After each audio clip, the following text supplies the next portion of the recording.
I want to talk briefly on another topic. Um, Martin King famously said that the arc of the moral universe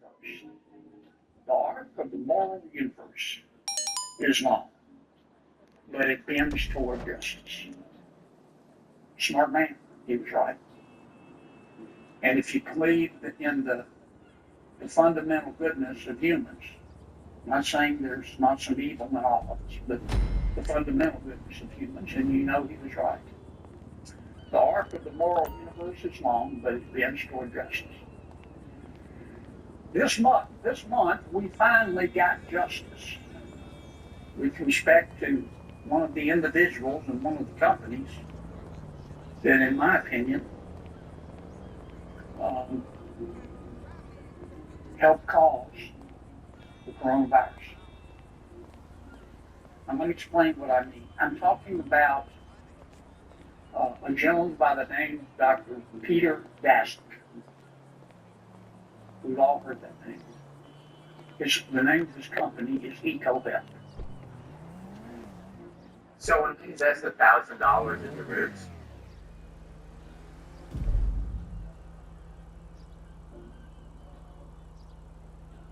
COVID, as we know, killed 20 million people across the world.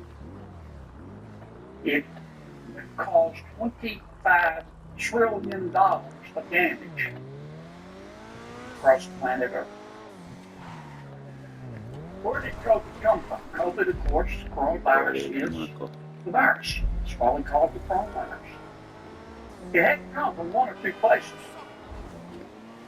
First, it could have occurred naturally. It started in a bat, we know, our scientists tell us that. And then viruses, which are very aggressive and very interested in self-survival, the virus jumped from another animal into another animal, which was consumed by a human being, and that's how the coronavirus became a human virus. It occurs naturally, jumps from one animal to another. But there's another way the coronavirus could have happened. It could have been engineered. We know that the FBI, and we know the Department of Energy, we know the CIA, and we know that Germany's top intelligence service all think that the coronavirus was engineered. What do I mean by engineering a virus? That means they think that someone took that virus that came from a bat and genetically altered it so that it would expose humans to the disease of the bat. It's a coronavirus, and that's what happened.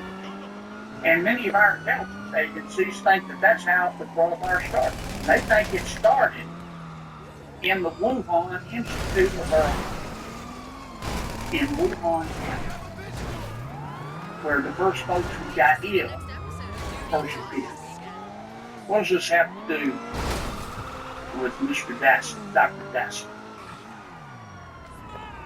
The Wuhan Institute of Virology, the Chinese company, or the Chinese lab that was conducting this research on engineering the virus, was funded in part with American taxpayer dollars.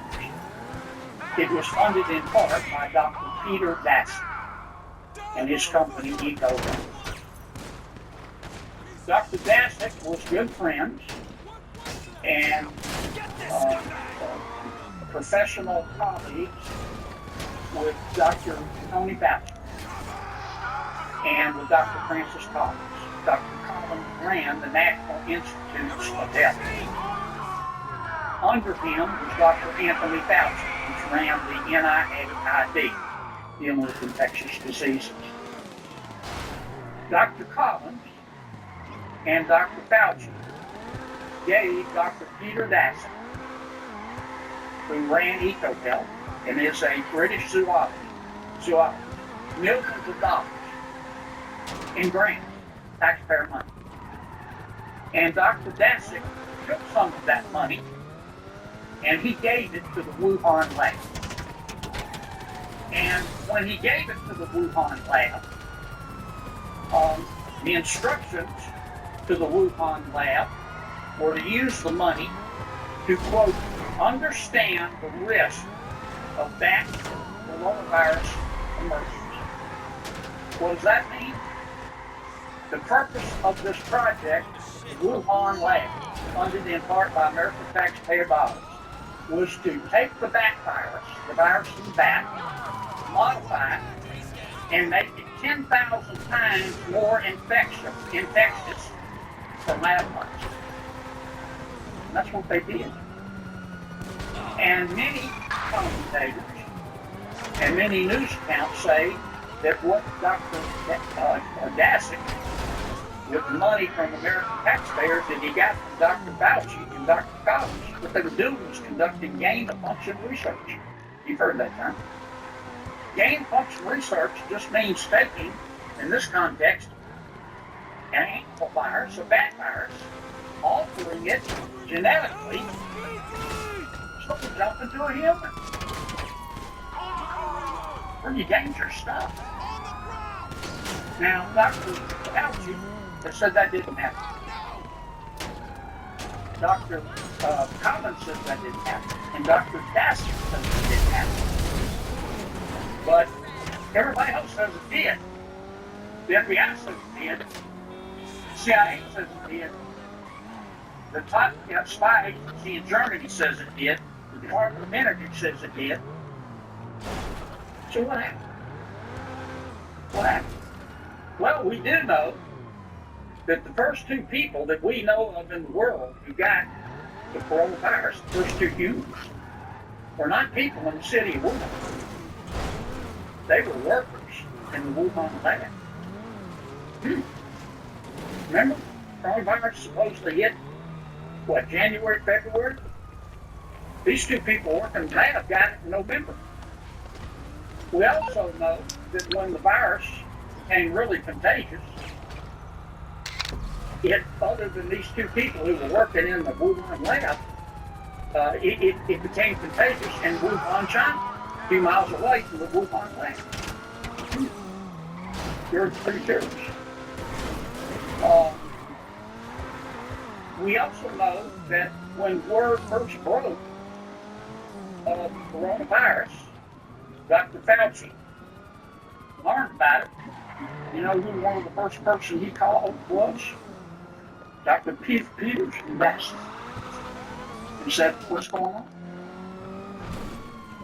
San Antonio Rodeo is the second largest sanctioned barbecue event in the world. It's a long walk to get to Turner. We also know that Dr. Daszak was trying to convince the American people and the people of the world that the virus started naturally, that it didn't start with his gain-of-function research. We know that he rounded up a bunch of epidemiologists to write a fake article and start publishing it in others in a lot of professional scientific magazines to try to convince the world that that virus occurred and jumped to human beings naturally. We know that. That's all coming. We also know that after the coronavirus happened, that Dr. Fauci and Dr. Collins, instead of taking money away from Dr. Daszak, gave him extra money. I'm not sure why, but he did. Now, as a result of this, and let me say, you say, how did it escape the Wuhan lab? I just want to make this point.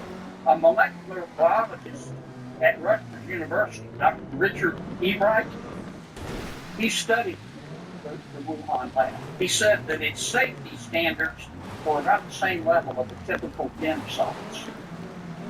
I mean, you would think if you're going to do this gain-of-function research You do it in an environment so that once you take the bat virus and make it a human virus 10,000 times more contagious, you would try to keep it within the lab. Wuhan didn't do a very good job of that, we know now. Well, there was denials back and forth, so we meaning the Congress, asked the Department of Health and Human Services to study this, and they did. And they announced their decision this month. The Department of Health and Human Services has cut off all funding and formally debarred Dr. Peter Daszak and Eco Health Alliance, of which he was the former president for 5 years, based on evidence uncovered by a congressional committee. This is what the Department of Health and Human Services found. According to Professor Ebright, who's read the report, he says that, quote, Eco Health Alliance provably defrauded the United States government, provably breached contractual terms of U.S. government grants, and through the reckless gain-of-function research it conducted in Wuhan, probably caused the COVID-19 pandemic, killing 20 million people and costing $25 trillion. Wow. That's what the professor said. Department of Health and Human Services, in its official debarment letter, Dr. Daszak and Eco Health Alliance said that Eco Health and Dr. Daszak routinely ignored government oversight requests, failed to report dangerous gain-of-function experiments conducted at the Wuhan Institute of Virology, and produced a required research report 2 years late. It took a while, and some will call this only partial justice. But we now have justice. And at least for 5 years, and I hope forever, Dr. Peter Daszak and any company with which he is affiliated will no longer receive taxpayer dollars from the National Institutes of Health. Because he was doing, according to many people smarter than me in many news reports, he was funding cancer research in Wuhan. And he also was given money by Dr. Fauci and by Dr. Collins to study viruses in Bangladesh, Myanmar, Laos, Vietnam, and other Southeast Asian nations. Pretty scary stuff. And we know how it all turned out. The arc of the moral universe is long, and it bends toward justice. Dr. Daszak and Eco Health Alliance received at least partial justice this month, thanks to President Trump's Department of Health and Human Services. And when people start being held accountable for all these lies and all the deceit and all the criminal activity that's going on. Let's go. Today, the CEOs of NPR, PBS appeared before lawmakers on the newly formed DOGE subcommittee, hoping to shore up more of your hard-earned tax dollars. And needless to say, there was plenty of fireworks. Take a look. First of all, I do want to say that NPR acknowledges that we were mistaken in failing to cover the Hunter Biden laptop story more aggressively and sooner. Do you believe that America is addicted to white supremacy? I believe that I tweeted that, and as I've said earlier, I believe much of my thinking has evolved over the last half-decade. Do you believe that America believes in black plunder and white democracy? I don't believe that, sir. You tweeted that in reference to a book you were reading at the time, apparently, The Case for Reparations. I don't think I've ever read that book, sir. Tweeted about it. Said you took a day off to fully read the case for reparations. You put that on Twitter in January of 2020. Do you believe that white people inherently feel superior to other races? I do not. You don't. You tweeted something to that effect. You said, I grew up feeling superior. Why did me? Why did you tweet that? A few years ago, NPR educated America about quote, the whole community of genderqueer dinosaur enthusiasts. Do you think that that's an appropriate use of tax dollars? Your health advisor at NPR also stated in an interview that, quote, fear of fatness is more harmful than actual fat. Would you like to explain how fear of fatness is more harmful than actual fat? That's an editorial at NPR. I am not familiar with the editorial, and I don't believe that was published during my time here. It's called Diet Culture is Everywhere. Here's how to find it. Do you think that that's an appropriate use of taxpayer dollars? I think, reporting on health is an appropriate use of taxpayer dollars, yes. Has Miss Piggy ever been caught trying to funnel billions of dollars in government contracts to herself and to her company? How about Arthur V. Hardvark? Has he ever hired independent government watchdogs who are investigating his companies? Do you believe her reporters are fair? You said they're fair and they're working it. I believe that they work with me every day, so. They're non-biased. And yet, you have the voter registration. I mean, we're all here today. We're all going to see through the world through a certain lens. And are you aware of any Republicans, any registered Republicans in your newsroom? I couldn't say we're registered, but I know we have conservatives in our newsroom, yes. Okay, so the recent registration, when it was looked at, 87 Democrats and 0 Republicans registered. I found that very conservative. Yeah, it would. Not even 40 to 30 or 50 to 20, 87 to 0. I don't even know how to react to that. So we have to bring in Fox News contributor, senior writer, by the way, for the Washington Examiner, Joe Concha. I'll let you respond to that, because I have, 1 word, 2 words, depending on how you want to say it. Check and mate. Checkmate. Yeah, I feel like asking a question or two, which is, how did somebody not pull a fire alarm 911? Because I've never seen some blowout on Capitol Hill like that before. I mean, it was just generally hilarious, Sean.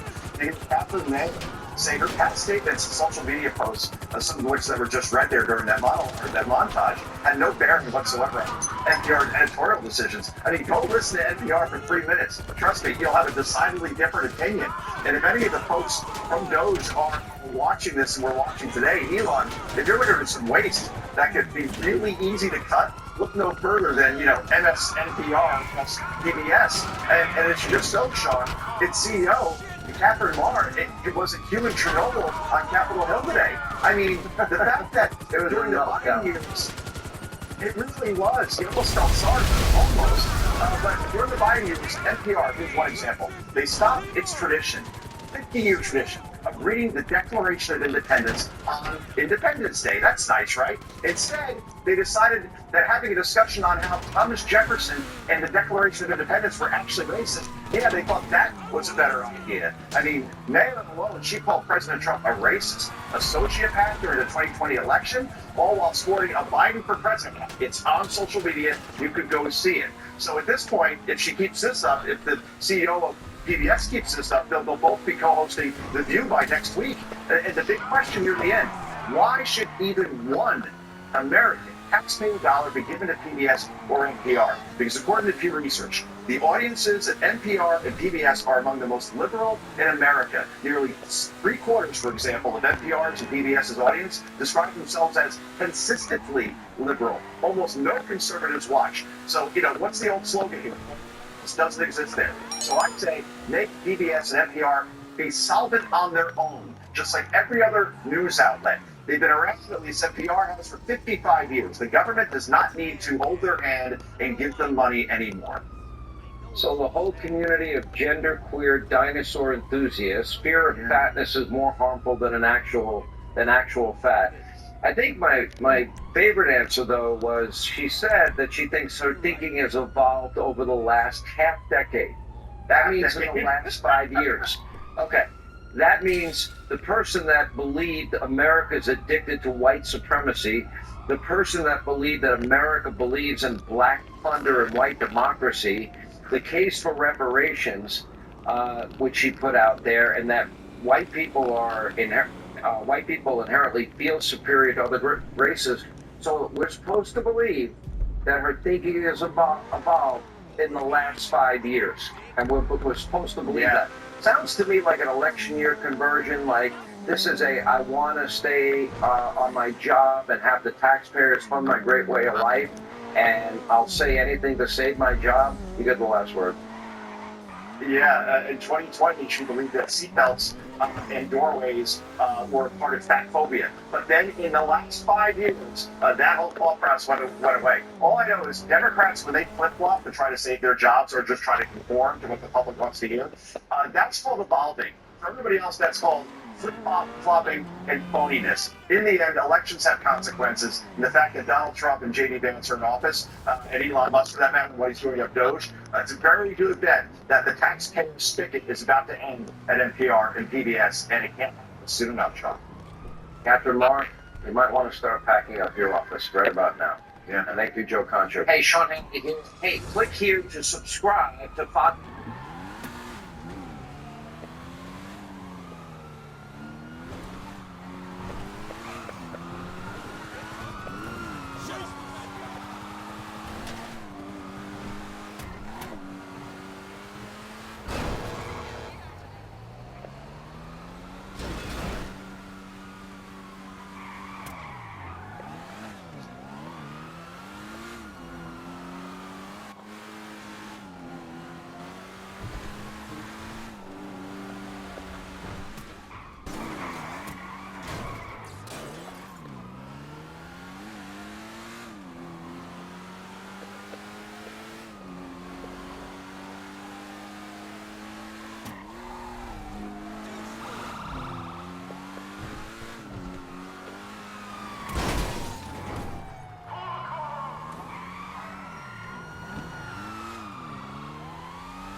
I swear this battery don't last for shit.